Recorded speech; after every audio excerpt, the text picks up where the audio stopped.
두둥. 자, 얘들아 가설이 있어요.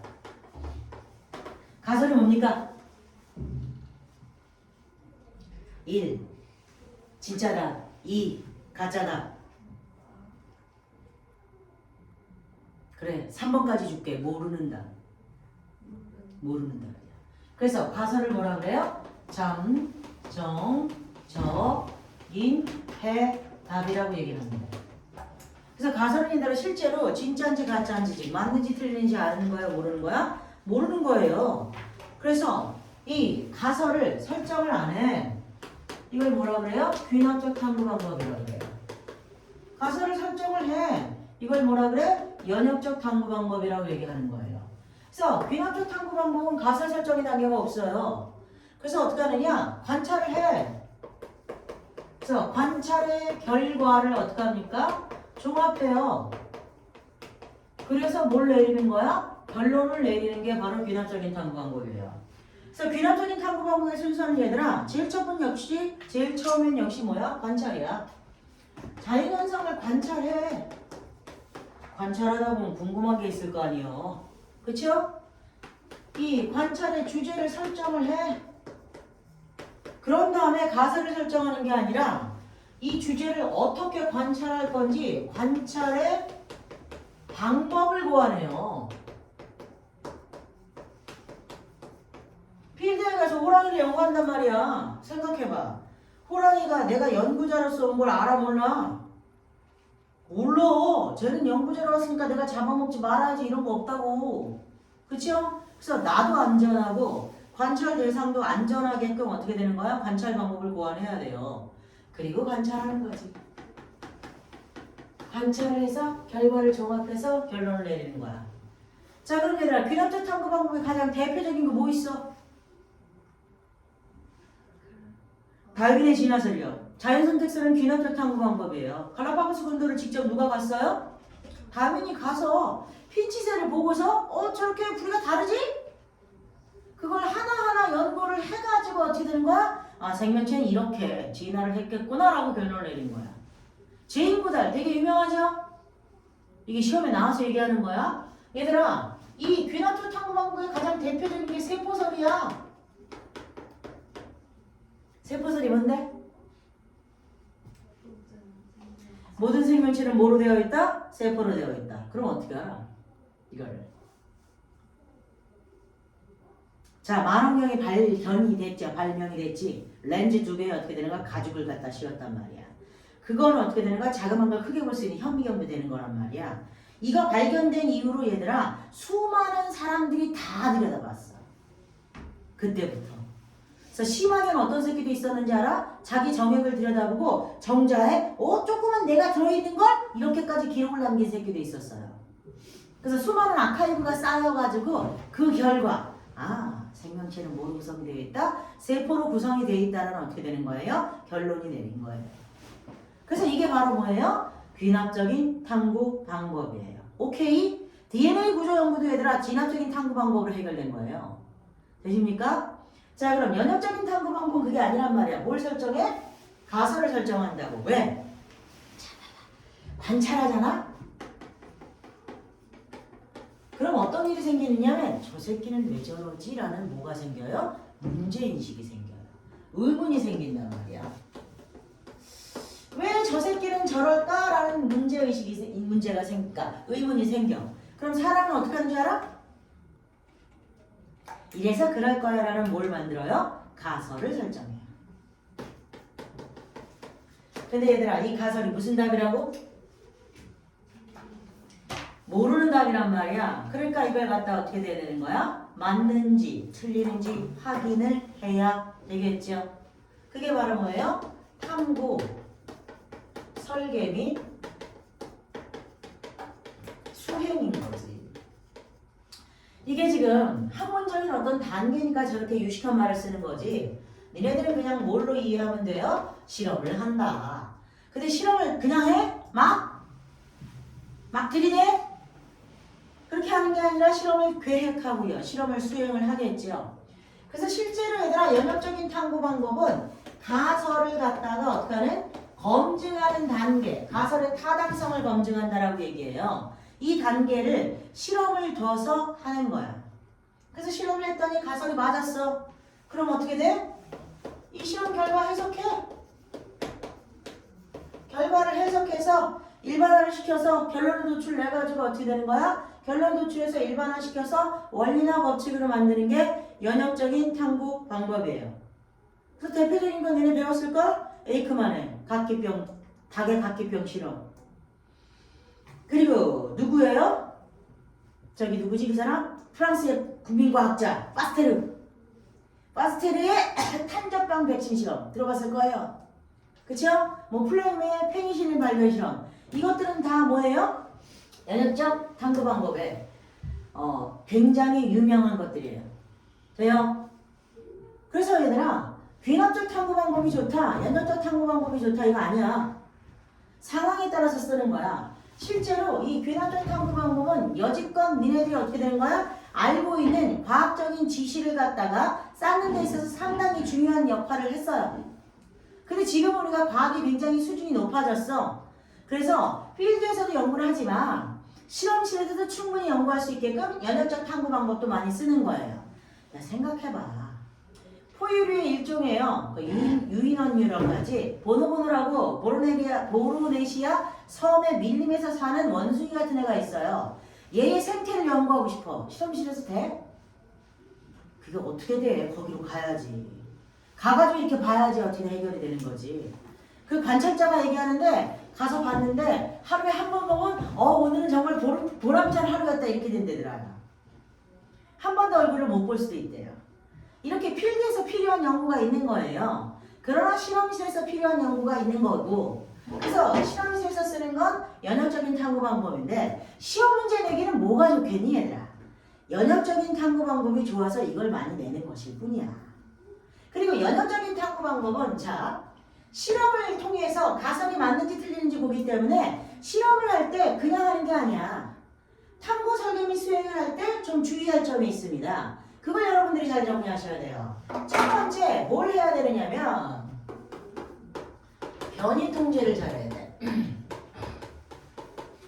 변인이 뭐냐? 실험에 변화를 주는 요인을 뭐라 그래요? 변인이라고 얘기해요. 자, 니네 스스로 맨날 생각하지. 내가 공부를 못하는 이유. 여러 가지 생각하잖아? 그걸 뭐라 그래? 독립변인. 실험의 원인이 되는 게 독립변이에요. 그리고 그것의 결과가 되는 게 무슨 변이냐? 종속변이에요. 근데 여기서 니들이 착각하는 거야, 얘들아. 내가 단순히 공부를 못하는 원인은 하나야? 여러 개야. 선생님이 살을 찌는 요인이 하나겠냐? 여러 개라고. 그쵸? 내가 이렇게 육적진 몸매를 유지하는 거는 여러 개의 원인이 있는 거예요. 그래서 주의할 거, 독립변인이 하나가 아니라 여러 개입니다. 근데 이 중에서는 뭘만 알고 싶어? 시기와 비만의 관계를 알고 싶어. 내가 알고 싶은 게 바로 뭐예요? 조작변이에요. 나머지 요인은 어떻게 돼야 되는 거야? 잘 통제해야 돼. 그래서 이걸 통제변인이라고 얘기하는 거야. 그래서 탐구 문제가 반드시 한 문제씩 납니다. 근데 이 탐구 문제의 조작변인은 반드시 어떻게 되냐면 그 실험 상황에서 체계적으로 어떻게 되어 있어요? 변화된 게 조작변인이에요. 근데 통제변인은 어떻게 된 거예요? 일정하게 유지되어 있는 게 무슨 변인입니까? 통제변인이에요. 그래서 너희들이 이걸 찾아야 돼. 그리고 실제로 잡아봐. 독립변인에 의해서 종속변인이 된 건 원인과 결과의 관계를 아는 거기 때문에 실제로 저게 가설인데 가설이 조작변인이라면 종속변인일 것이다 라고 어떻게 되는 거야? 가설이 설정이 되는 거란 말이야. 그래서 얘와 얘의 원인과 결과 관계를 정확하게 알기 위해서 여기다가 하나의 변인, 조작변인만 넣는 거예요. 그래서 실험을 갖다가 너네들이 분석할 때 탐구 문제를 풀 때 반드시 조작변인을 찾아야 돼요. 알겠습니까? 자, 그런 다음에 변인 통계도 중요하지만 또 어떻게 실험을 해야 되느냐면 그냥 하지 않아야 돼요. 세트가 반드시 어떻게 되는 거야? 쪼개가 있어야 돼요. 대조군이라는 것을 설정해야 돼요. 자, 실험 세트가 하나가 아니야. 실험군이라는 세트가 있고 이거에 비교 기준이 되는 뭐가 있어야 돼? 대조군이라는 실험 세트가 있어야 돼요. 그럼 얘네들은 어떻게 구분해야 되느냐? 시험 보는 얘들아 조작 변인이 처리됐어요.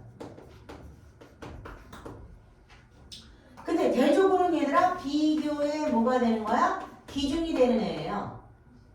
얘가 비교의 기준이 되는 거기 때문에 조작 변인이 처리됐어 안 됐어? 조작 변인이 처리가 안 됐거나 아니면 자연 상태 그대로 든 걸 뭐라 그래? 대조군이라 그래. 그럼 대조군을 왜 설정하느냐?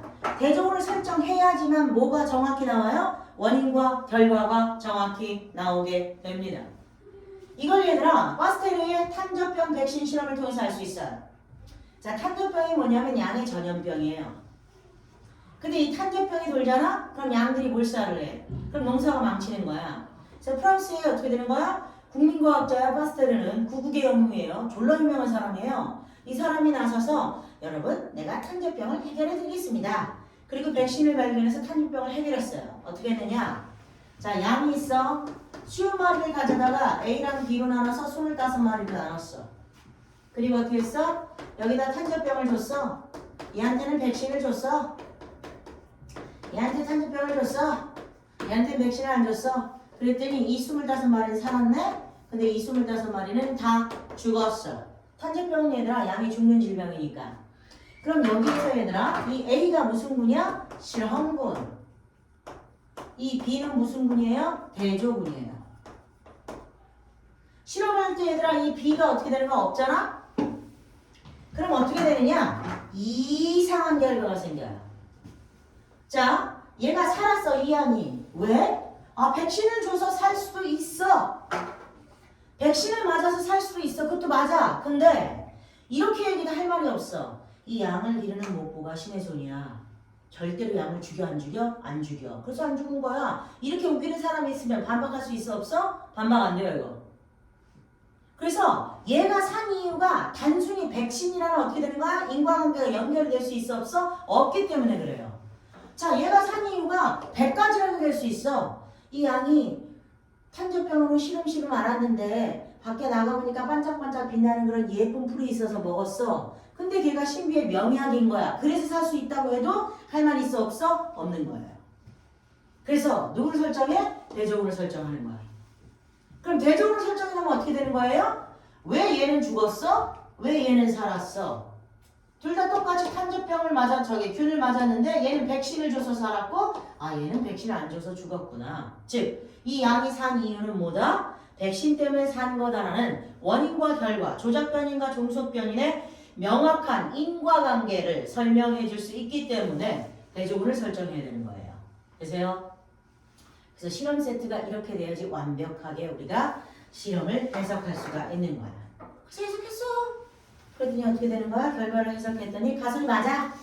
그럼 어떻게 돼요? 결론을 도출해서 일반화를 거쳐서 원리나 법칙으로 삼는 거야. 근데 가설이 틀렸네? 그럼 다시 가설을 실정하는 거예요. 되세요? 그리고 얘들아, 저 결과를 해석할 때 너네 놀러가서 사진 찍어 글로 써?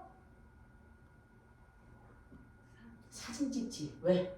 사진 찍어서 인스타에 올리잖아. 글을 써가지고 오늘 어디에 있는 레스토랑에 갔는데 거기 그렇게 얘기 안 하죠? 왜? 사진으로 찍어서 올리면 그것 한 장이 얘기해주는 게 굉장히 많잖아. 그치? 맞지? 그래서 얘들아 결과 해석할 때도 우리가 사진과 같이 어떻게 되는 거야? 정보를 많이 줄 수 있는 단순한 직관적으로 해결할 수 있는 표로 어떻게 됩니까? 해결해요. 그래서 그래프로 해결하는 거야. 근데 이 그래프가 여기 봐봐. 여기가 X축, 여기 Y축이죠? X축이 원인, Y축이 결과입니다. 둘만의 결과예요. 그래서 이 X축에 무슨 변인이 반드시 들어갑니까? 조작 변인 들어가고요. Y축에 무슨 변인 들어가요? 종속 변인 들어가요. 그래서 얘네들이 이런 모양이 나타나면 이건 어떻게 되는 거야? 둘이 인과관계 있어 없어? 없어. 이렇게 되면 어떻게 되는 거야? 관계 있음. 어떤 관계? 비례관계. 이렇게 되면 이걸 직선으로 했더니 애들이 이렇게 해달라고 그러더라고. 관계 있음. 어떤 관계? 관계래요. 되세요? 그래서 이렇게 그래프로 나타내가지고 너네들이 결과를 해석하면 되고요. 이렇게 나타내기 때문에 그래프를 갖다가 해석하는 방법을 정확히 알고 있어야 돼요. 알겠습니까? 언제나 X축이 뭐야? 원인, y축이 뭐야? 결과. 오케이 말이? 됐어요? 이게 귀납적인 탐구 방법이고요. 얘도 역시 다른 단원과 어떻게 나와요? 통합형으로 문제가 나옵니다. 그래서 과학 탐구 이 자체만으로 문제가 나오지 않고 얘들아 5단원이랑 연계될 수도 있고요. 3단원 당연히 연계되고요. 질병 어떻게 되는 거야? 당연히 연계되고요. 그리고 물질대사 파트에서도 실험과 연결될 수 있고요. 오로지 안 되는 데는 유전밖에 없어요. 유전도 하고 싶으면 할 거야. 근데 딴 문제를 내야 돼서 안 할 뿐이야. 아시겠어요?